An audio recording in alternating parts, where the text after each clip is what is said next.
Olá, pessoal! Eu sou a professora Brena e, juntamente com o professor Citron, estamos responsáveis pela disciplina de projetos de máquinas. Na aula de hoje, nós vamos apresentar sobre etapas de desenvolvimento de projetos e pacotes de trabalho. Em primeiro lugar, gostaria de apresentar para vocês algumas áreas de conhecimentos necessárias para o desenvolvimento de projetos. Ao desenvolver projetos, vocês podem encontrar um modelo de referência para projetos chamados PMBOK. E o BOK significa Body of Knowledge, que é o corpo de conhecimentos ou áreas de conhecimentos. Ao desenvolvermos os nossos projetos ao longo desse semestre, relacionados ao projeto de máquinas, iremos desenvolver algumas dessas áreas de conhecimentos ao longo do semestre. A etapa de partes interessadas é aquela que se refere à identificação dos principais stakeholders relacionados ao desenvolvimento daquele projeto e a identificação dos seus requisitos e identificação das suas necessidades. Stakeholders são pessoas, grupos, comunidades que estão envolvidos de alguma forma na execução daquele projeto. Integração e escopo são duas áreas de conhecimentos diferentes, mas que eu coloquei juntos, porque nós iremos analisar de forma simultânea dessas duas etapas. O escopo está relacionado com a identificação do objetivo do projeto, identificação das atividades do projeto, requisitos e principais restrições do projeto. Após identificarmos as atividades do projeto, deveremos elaborar o cronograma do projeto. O cronograma do projeto é a área do conhecimento que está relacionada com prazos e durações de cada uma das atividades do projeto. Os custos estão relacionados com a identificação dos custos de cada etapa do projeto, principalmente relacionados aos principais recursos e o levantamento de custos desses recursos. A parte de qualidade está relacionada com a identificação dos clientes e de suas necessidades e como que podemos. A etapa de recursos está relacionada com o levantamento de recursos necessários para a execução do projeto, bem como questões relacionadas aos seus custos, questões relacionadas aos seus prazos e aos seus objetivos. As etapas de comunicações estão relacionadas com como que iremos adquirir recursos para nos comunicarmos principalmente com os principais stakeholders e ao longo do desenvolvimento do projeto. Os riscos estão relacionados com a identificação dos principais riscos associados ao projeto, principalmente aos seus resultados, e como que a gente pode contornar esses riscos. E as aquisições estão relacionadas com as principais aquisições associadas àquele projeto. As áreas de conhecimentos que eu acabei de apresentar, elas são executadas à medida que a gente vai executando o projeto. Os processos principais para a execução do projeto, eles podem ser subdivididos em a fase de inicialização, que é o desenvolvimento em termos da abertura, a fase de planejamento, que é o desenvolvimento do plano de gerenciamento do projeto, a fase de execução, orientação e gerenciamento e execução do projeto, a fase de monitoramento e controle do projeto e a fase de encerramento do projeto. Todos aqueles pacotes de trabalho de áreas de conhecimento que eu acabei de apresentar, eles são executados conforme esses processos de execução do projeto. Podemos associar a cada uma daquelas atividades, áreas do conhecimento do projeto, as fases de execução de um processo. Nas fases de iniciação, nós iremos desenvolver o tema de abertura, que é o que vai ser o projeto, e deveremos identificar os principais stakeholders. Na fase de planejamento, temos aqui algumas atividades que deveremos executar, que envolve praticamente todas as áreas de conhecimento do projeto. A fase de execução do projeto está relacionada com a fase de compras e aquisições relacionadas aos principais recursos identificados como essenciais nos projetos. A fase de controle, ela sempre está presente durante a execução do projeto e tem o objetivo de garantir que os objetivos definidos na fase de planejamento sejam alcançados. Finalmente, a parte de encerramento é a etapa em que o projeto é executado, controlado e encerrado. Podemos perceber que, para nossa disciplina, basicamente, iremos nos concentrar na fase de planejamento. Ao longo do semestre, iremos desenvolver definições de escopo, seleção de requisitos, definições de atividades, críticas para o processo. Iremos definir cronogramas, sequências, vamos estimar a duração de atividades, planejar a gestão de custos, estimar custos e desenvolver orçamentos, definir recursos, estimar recursos de atividades. Vocês podem utilizar essa tabela como referência para vocês se situarem em relação às atividades do projeto que iremos desenvolver nessa disciplina. Esse é um panorama geral das atividades que nós iremos desenvolver ao longo desse semestre. Nas próximas aulas, vocês irão apresentar outras etapas dessas de planejamento conforme for apresentado o conteúdo de gestão de projetos. Gestão de escopo. A gestão de escopo é a etapa do projeto em que são planejados e gerenciados o escopo, ou seja, elaborados o plano documentado para definir os objetivos principais daquele projeto. Podemos separar a gestão de escopo em algumas principais etapas. O processo de coletar os requisitos, que envolve desde a determinação dos requisitos e necessidades de stakeholders, documentando-os e gerenciando-os.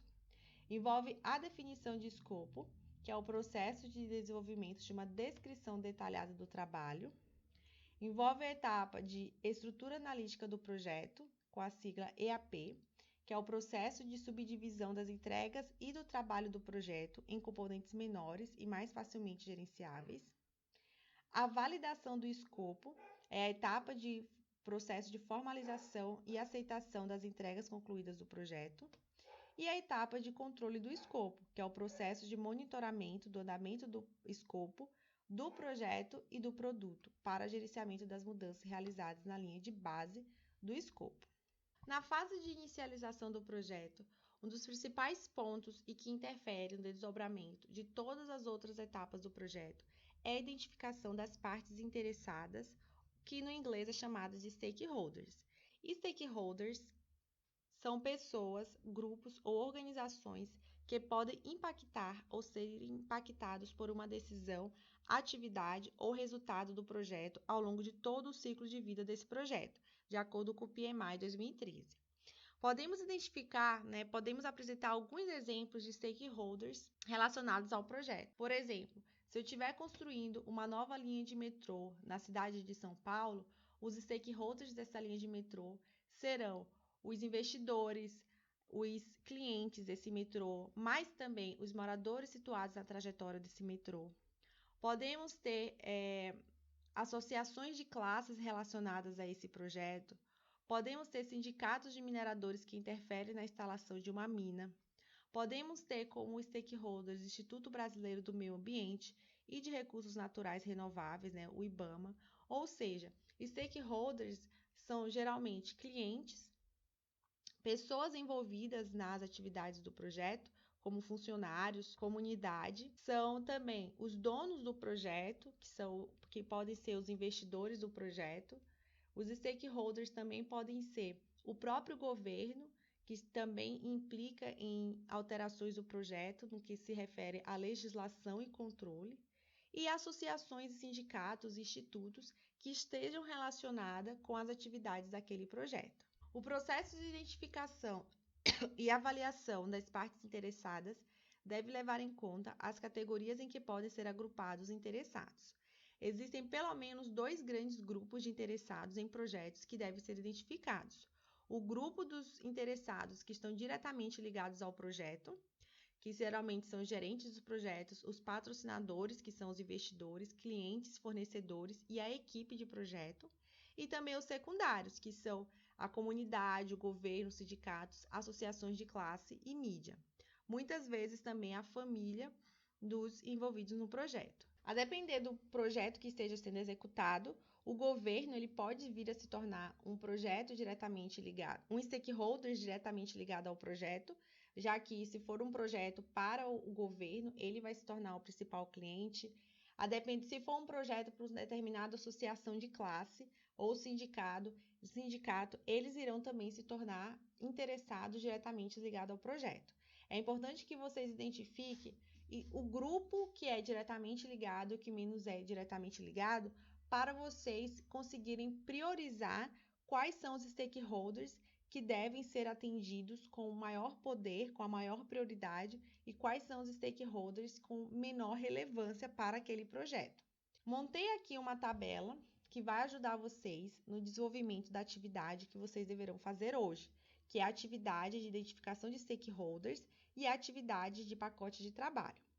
Para a atividade de identificação de stakeholders, vocês deverão montar uma tabela com a descrição dos principais stakeholders que vocês acham que são associados ao projeto de vocês, quais que são os objetivos que esses stakeholders querem em relação ao projeto de vocês.